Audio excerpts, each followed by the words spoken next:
नमस्कार, मैं शिक्षा मिश्रा मध्य प्रदेश के सुप्रभात न्यूज में आपका स्वागत करती हूँ। दोस्तों, मध्य प्रदेश की तमाम फटाफट खबरों को जानने के लिए हमारे चैनल को सब्सक्राइब जरूर करें। साथ ही कमेंट सेक्शन में जरूर बताएं कि आप मध्य प्रदेश के किस जिले से हमारे न्यूज को देख रहे हैं। तो चलिए शुरू करते हैं खबरों को, जानते हैं आज के मुख्य समाचार। मुख्यमंत्री शिवराज सिंह चौहान ने संपूर्ण कायाकल्प अभियान का किया शुभारंभ। मुख्यमंत्री शिवराज सिंह चौहान ने सोमवार को संपूर्ण कायाकल्प अभियान का शुभारंभ किया। NQAS कायाकल्प पुरस्कार वितरण समारोह किया जाएगा। MP में तृतीय और चतुर्थ श्रेणी के कर्मचारियों की परिवीक्षा अवधि 2 साल की जा सकती है। प्रदेश में तृतीय और चतुर्थ श्रेणी के कर्मचारियों की परिवीक्षा अवधि 3 वर्ष से घटाकर 2 वर्ष की जा सकती है। कमलनाथ सरकार ने दिसंबर 2019 में परिवीक्षा अवधि 1 वर्ष बढ़ा दी थी। इसमें वेतनमान भी प्रथम वर्ष में 70, द्वितीय वर्ष में 80 और तृतीय वर्ष में 90% देने का प्रावधान किया था। इसमें संशोधन के लिए मध्य प्रदेश राज्य कर्मचारी कल्याण समिति ने कर्मचारी संगठनों से प्राप्त मांग पत्र के आधार पर मुख्यमंत्री शिवराज सिंह चौहान से आग्रह किया। इस पर सामान्य प्रशासन विभाग ने मध्य प्रदेश सिविल सेवा के नियम 1961 में संशोधन करने के लिए विचार विमर्श प्रारंभ कर दिया है। विधानसभा चुनाव के लिए मतदान केंद्र स्तर पर अभिकर्ता नियुक्त करेगी कांग्रेस।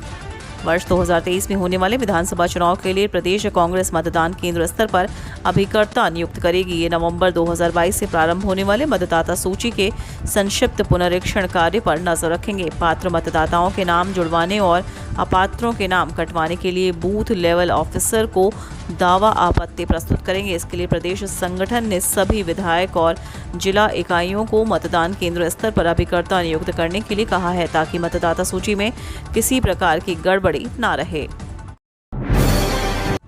मध्य प्रदेश में पंचायत के बाद भाजपा को निकायों के परोक्ष चुनाव में बड़ी सफलता।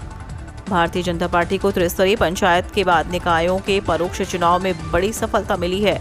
51 में से 41 जिला पंचायत अध्यक्ष भाजपा के बने हैं। सीधी जिला पंचायत के अध्यक्ष उपाध्यक्ष पद का चुनाव 13 अगस्त को होगा। वहीं अभी तक 107 नगर पालिका और नगर परिषद के अध्यक्ष पद के लिए चुनाव हुए हैं। इनमें से 98 स्थानों पर भाजपा के अध्यक्ष निर्वाचित हुए। कुल 255 निकायों के चुनाव 13 अगस्त तक होने हैं। पहली बार नगर पालिका और नगर परिषद के अध्यक्ष पद का चुनाव अप्रत्यक्ष प्रणाली यानी पार्षदों में से कराए जा रहे हैं। 1 अगस्त तक अब तक 169 निकायों में अध्यक्ष सभापति के चुनाव संपन्न हुए हैं। इसमें 151 स्थानों पर भाजपा को विजय श्री प्राप्त हुई है। लगभग 95% सफलता भाजपा को मिली है। कांग्रेस आज से मध्य प्रदेश में प्रारंभ करेगी पदयात्रा, प्रत्येक विधानसभा क्षेत्र में होगी। प्रदेश में कांग्रेस आज से पदयात्रा प्रारंभ करेगी। प्रत्येक विधानसभा क्षेत्र में 75 किलोमीटर की पदयात्रा होगी। इसमें विधायक, पूर्व विधायक, प्रदेश और जिला इकाई के पदाधिकारी जनसंवाद करेंगे। प्रदेश कांग्रेस अध्यक्ष कमलनाथ इंदौर से तिरंगा सम्मान महोत्सव का शुभारंभ करेंगे। वे भगवान परशुराम की जन्मस्थली जानापाव और बलिदानी टंट्या भील की कर्मस्थली पाताल पानी भी जाएंगे। पार्टी ने सभी वरिष्ठ नेताओं को संभाग स्तर पर आयोजित होने वाले कार्यक्रमों में भाग लेने के निर्देश दिए हैं। बर्ड फ्लू की पहली स्वदेशी वैक्सीन भोपाल की प्रयोगशाला में तैयार, 3 डोज लगाने होंगे। राष्ट्रीय उच्च सुरक्षा अनुसंधान प्रयोगशाला भोपाल ने बर्ड फ्लू यानी एवियन इन्फ्लुएंजा वायरस पर प्रभावी पहली स्वदेशी वैक्सीन तैयार की है। 3 साल के शोध के बाद तैयार की गई इस वैक्सीन की 3 डोज बचाव के लिए मुर्गे मुर्गियों को लगाए जाएंगे। 1 डोज का असर लगभग 6 महीने तक रहेगा। निषाद के वैज्ञानिकों ने बताया कि मृत वायरस से यह वैक्सीन तैयार की गई है। ऐसे में वैक्सीन लगाने के बाद उस मुर्गी के अंडे खाने में कोई दिक्कत नहीं आएगी। मुख्यमंत्री शिवराज सिंह चौहान ने कहा, तिरंगा फहराने के लिए हर घर निमंत्रण दें। प्रदेश के सभी शहर और कस्बों के वार्डों में एक भी घर ऐसा नहीं होना चाहिए जहां तिरंगा ना फहराया जाए। इसके लिए जन जागरण अभियान चलाएं। प्रत्येक घर निमंत्रण देकर कहें कि मैं तिरंगा फहरा रहा हूं, आप भी फहराइए। राजनीतिक दल, धार्मिक, सांस्कृतिक, सामाजिक संगठन, व्यापार सहित सभी वर्गों के साथ बैठक करें। यह बात मुख्यमंत्री शिवराज सिंह चौहान ने सोमवार को देर शाम नगरीय निकायों के नवनिर्वाचित जनप्रतिनिधियों को वीडियो कॉन्फ्रेंसिंग के माध्यम से संबोधित करते हुए कही। प्रोविजनल फायर NOC को लेकर शिवराज सरकार का बड़ा फैसला, मंत्री ने दिया ये आदेश। मध्य प्रदेश के शिवराज सरकार ने जबलपुर के अस्पताल में हुए अग्निकांड के बाद और नियमों को कड़ा करने का फैसला किया है। सरकार का मानना है कि वर्तमान में जो प्रोविजनल फायर एनओसी दिए जाने का वर्तमान में प्रचलन है, जो उचित नहीं है, इसमें बदलाव की जरूरत है। पीएम किसान योजना से जुड़ी बड़ी अपडेट, इस दिन खाते में आएगी 12वीं किश्त। पीएम किसान योजना की 11वीं किश्त किसानों के खाते में मई महीने में जारी की गई थी। इस लिहाजा से 4 महीने के अंतराल के बाद अगस्त महीने के अंतिम सप्ताह अथवा सितंबर माह के पहले हफ्ते में किसानों के खाते में किसान सम्मान निधि की 12वीं किश्त जारी की जा सकती है। किसान अपनी फसल की जानकारी एमपी किसान ऐप पर 15 अगस्त तक करें दर्ज।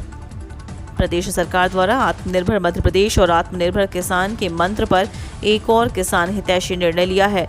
मेरी गिरदावरी मेरा अधिकार में अब किसान निश्चिंत होकर अपनी फसल की जानकारी एमपी किसान ऐप के माध्यम से दर्ज करा सकेंगे। इसकी जानकारी का उपयोग फसल हानि न्यूनतम समर्थन मूल्य योजना, भावांतर योजना, किसान क्रेडिट कार्ड और कृषि ऋण में किया जाएगा। किसान अपनी फसल की जानकारी 15 अगस्त तक दर्ज करा सकते हैं। किसान की इस जानकारी का आर्टिफिशियल इंटेलिजेंस एवं पटवारी से सत्यापन होगा। नेशनल पेंशन सिस्टम के तहत न्यूनतम गारंटीड रिटर्न देने की योजना, निवेशकों को होगा ज्यादा लाभ। Pension fund regulatory and development authority एक गारंटी वाला पेंशन प्रोग्राम को शुरू करने की तैयारी में है। इसके तहत न्यूनतम गारंटी रिटर्न योजना लाई जा सकती है, जिससे देश के करोड़ों निवेशकों को लाभ मिलेगा। इसे 30 सितंबर तक लॉन्च किया जा सकता है। सीएम शिवराज का बड़ा ऐलान, एमपी में 1 लाख सरकारी पदों पर शीघ्र होगी भर्ती, किसानों और छात्रों को भी तोहफा। मध्य प्रदेश सीएम शिवराज सिंह चौहान ने युवाओं, छात्रों और किसानों को लेकर बड़े ऐलान किए हैं। सीएम शिवराज ने घोषणा की है कि रोजगार हमारी सबसे बड़ी प्राथमिकता है और अगले 1 वर्ष में 1 लाख सरकारी पदों पर भर्ती की जाएगी। हितग्राही मूल योजनाओं में 100% सैचुरेशन के लिए विशेष अभियान चलाए जाएंगे। प्रदेश में वर्ष 2020 में ही आत्मनिर्भर मध्य प्रदेश का रोड मैप विकसित कर लिया गया था। मध्य प्रदेश ने वर्ष 2021-22 में 19.74% की विकास दर हासिल की है। प्रदेश सकल घरेलू उत्पाद का 4% पूंजीगत व्यय कर रहा है और वित्त वर्ष 2022-23 के लिए पूंजीगत व्यय हेतु 48,800 करोड़ रुपए का प्रावधान किया गया है, जो अब तक का सर्वाधिक है। राज्य सेवा प्रारंभिक परीक्षा 2019 का बनेगा नया रिजल्ट। राज्य सेवा प्रारंभिक परीक्षा 2019 का घोषित हो चुका रिजल्ट भी बदलेगा। मध्य प्रदेश लोक सेवा आयोग ने पूर्व घोषित परिणाम को संशोधित करने की तैयारी कर ली है। अब राज्य सेवा भर्ती नियम 2015 को लागू कर नया रिजल्ट तैयार किया जाएगा। कोर्ट के आदेश के पालन में पीएससी का पुराना रिजल्ट बदलने को पर मजबूर होना पड़ रहा है। प्रारंभिक परीक्षा का रिजल्ट बदलने से मुख्य परीक्षा के सफल उम्मीदवारों की पुरानी सूची में भी बदलाव होना तय माना जा रहा है। कौन अंदर होगा और कौन बाहर, इसके लिए उम्मीदवारों को लंबा इंतजार करना पड़ सकता है।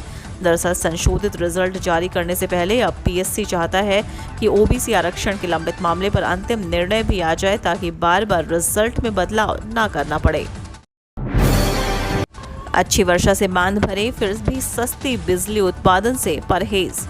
जल विद्युत परियोजनाओं से पैदा की जाने वाली सस्ती बिजली से भी बिजली कंपनियां परहेज कर रही हैं। यही वजह है कि कई जल विद्युत इकाइयों से बिजली उत्पादन ठप पड़ा हुआ है। टोंट हाइडल प्रोजेक्ट की 105 मेगावाट की 3 नंबर इकाई फिर बंद हो गई है। यह 750 दिन बंद रहने के बाद 13 जुलाई को ही शुरू की गई थी। यह इकाई प्रतिदिन 25 लाख यूनिट बिजली का उत्पादन कर सकती है, लेकिन बांध भरे होने के बाद भी 2 वर्ष से उत्पादन नहीं हो रहा है। मात्र 25 पैसे प्रति यूनिट खर्च पर इससे बिजली उत्पादन होता है। एक अनुमान के अनुसार इकाई खराब होने से अब तक लगभग 500 करोड़ रुपए का विद्युत उत्पादन में नुकसान हुआ है। इसी संयंत्र की 105 मेगावाट वाली 2 नंबर इकाई 5 जनवरी 2022 से बंद है। मध्य प्रदेश में अनेक स्थानों पर भारी वर्षा की परिस्थितियां बन रही। जुलाई माह में प्रदेश को अच्छी वर्षा देने वाले कारकों में सबसे ज्यादा महत्वपूर्ण कारक रहा अति कम दबाव का क्षेत्र एक बार फिर बंगाल की खाड़ी में बन गया है। मौसम वैज्ञानिकों का कहना है कि यह आज और ताकतवर बनकर अवदाब में बदल जाएगा। इसके साथ ही मानसून द्रोणिका नीचे आकर मध्य प्रदेश के बीच बीच से होकर गुजर रही है। इसके चलते प्रदेश में कई स्थानों पर भारी वर्षा की परिस्थितियां बन रही हैं। मौसम विभाग ने मंगलवार सुबह तक के लिए 13 जिलों में ऑरेंज और 14 जिलों में येलो अलर्ट जारी किया है।